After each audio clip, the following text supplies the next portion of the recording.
So everybody talks about investing, but nobody ever really tells you like where to invest in things like that. So I want to break down today exactly the framework I use for investing. Now, this framework is a general rule of thumb, and you got to be careful because this might not apply to you specifically, but I will walk you through step by step of how we do this. Before we begin, I do want to walk you through one quick understanding of investing in general and totality, because this is not which stock to pick today or which investment or index fund to pick today. This is account structure. So when we think about investing, we want to first think of the broker, and the broker's at the top level. The second layer of investing would be the actual account. That's what we're going to be focused on today. Now, within each one of these accounts, you're going to start to select investment products, stocks, bonds, etc. And that's another level. But today we want to be at the second layer of investing. Within a broker like a Vanguard, Fidelity, Charles Schwab, we need to select different accounts. I'll talk about exactly that framework. So I always think there's an ideal option, and then I always think there's an add-on option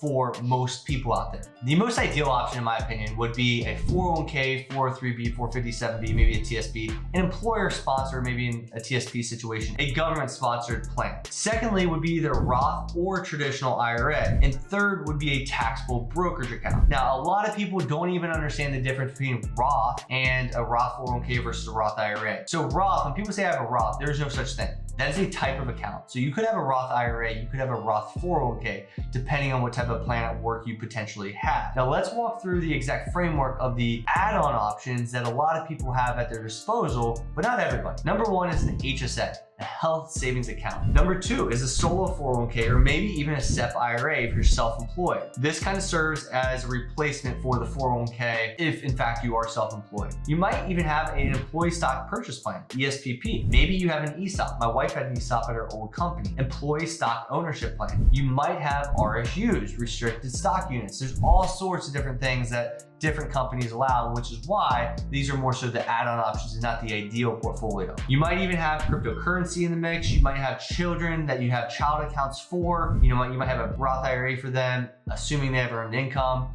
You might have a brokerage account in the parent name. You might have an UGMA, don't really like those. And you might even have a 529, to name a few. But that's a lot of options. So how are we gonna actually break down exactly step by step of how to select which one of those and how much money should go into each one? Of course, like I said, there's multiple ways to look at this, but here's a good framework that you could operate out of that would probably help you a ton. So the very first thing I want you to do, take out a pen and paper and calculate what your gross income is. If you can't answer that question, you need to join BudgetDog Academy and get on a financial plan. But assuming you can, we know that your income, let's call it $100,000 in this example, that times 15% is a good rule of thumb for retirement. Now, if you're 50, if you're 40, if you're late in the game, I can't really guarantee it. Also, even if you're young and you have different goals and what that would actually get you to over an extended amount of time, you gotta be careful. But typically 15% of gross income into retirement-based accounts in this chronological order will make sense as a starting point. Let's use the example of 100,000, right? So 100,000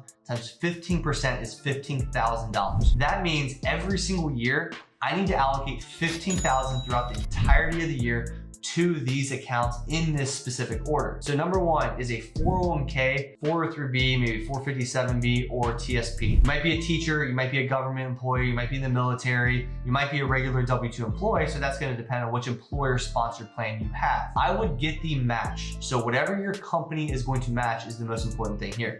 Let's call the match 3%. You put $3,000 in and you get the 3% match, fully guaranteed, 100% one-to-one to your dollars. That's a guaranteed return right then and there. That is why this is number one on the list. Now, number two, there's a few things you could do here, but what I typically do is the ESPP if applicable. Now, a lot of people watching this have no idea what this is and honestly don't have this option at work. This is when employees of a specific company can buy their shares at a discounted rate.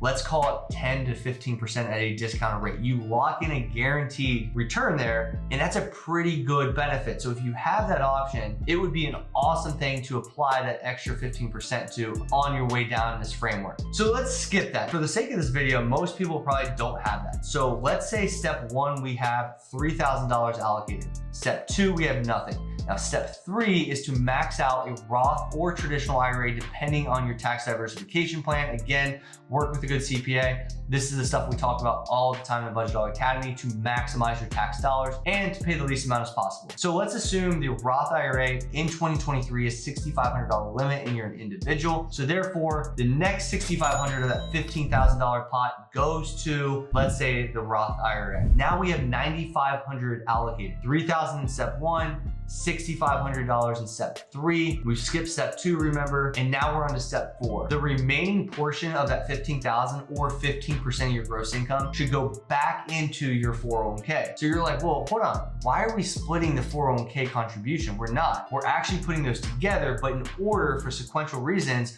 we're doing it that way. Because if we took all of our money and put it straight into the 401k, we wouldn't have money for maybe the ESPP or the Roth IRA because we put all that money up front into the 401k.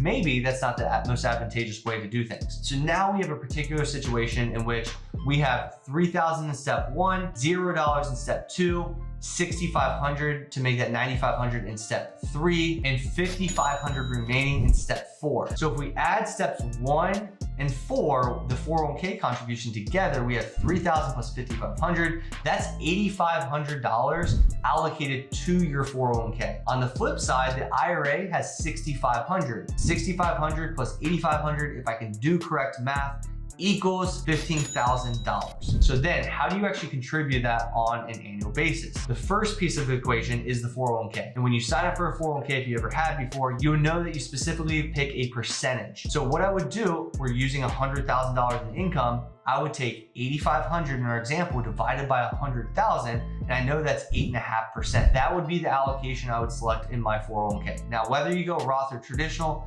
that's a whole nother conversation. Again, tax diversification planning with a good CPA. Then, as you know, Roth IRAs are out in the open market. This is an individual account. Your employer does not provide that, so they're not gonna ask you for a percentage. They're gonna say, hey, what dollar amount do you wanna do? The best way to do it, in my opinion, is dollar cost averaging. And we'll talk about a few rules of thumb here shortly. Dollar cost averaging is the most fundamental way to invest. And so they're all gonna do is 6,500 divided by how many pay periods we have, typically 26 for a bi-weekly pay period. 6,500 divided by 26 is, amazingly enough, exactly $250. And I know that because I do it. So $250 every single 2 weeks is automated into an IRA, and your 8.5% or 8,500 into your 401k, every paycheck, that's a portion is coming out, 8,500 divided by 26. That is how you set up your retirement. Now, again, you might look at a compound interest schedule and realize that's not gonna get me to my goals, or you're young, you're like, well, I want more than that.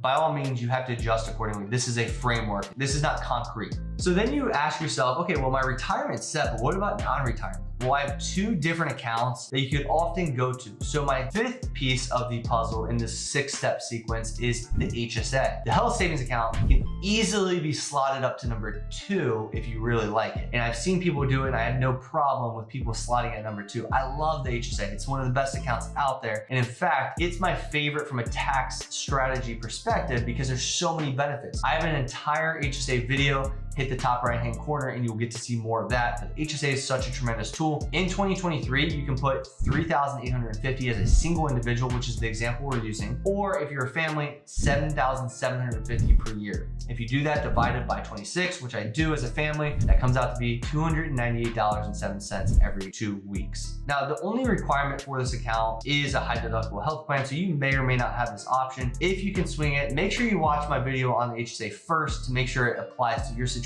But I think it's one of the best accounts out there. Now, after step 5 is taken care of, and we have extra money. So for example, let's say we started with 100,000, but we had $25,000 available. So 25% of our gross income we could invest. So the first 15% was taken care of in steps 1 through 4. And then let's say we decided to max out as a single individual that $3,850 in step 5 to the HSA. So that means we've contributed $18,850 to date, and we still have another $6,150 remaining for the rest of the year. So you ask, where does that go? A few things. I personally believe in the taxable brokerage account in a big way, and I think that's an excellent tax diversification tool and flexibility in general, because this is a non-retirement account you can pull from theoretically at any point in time. Now, every taxable brokerage account you create, and yes, you can create multiple, and we have multiple as well, for each intended goal. That's kind of how I would start. But let's say we took the $6,150 remaining to make up the $25,000 or 25% of our total gross income to invest, and we put that into our brokerage account. So if we did that and we dollar cost average every 2 weeks, that works out to be roughly $236.50. That is exactly how I would set up your investment. So if I were to recap,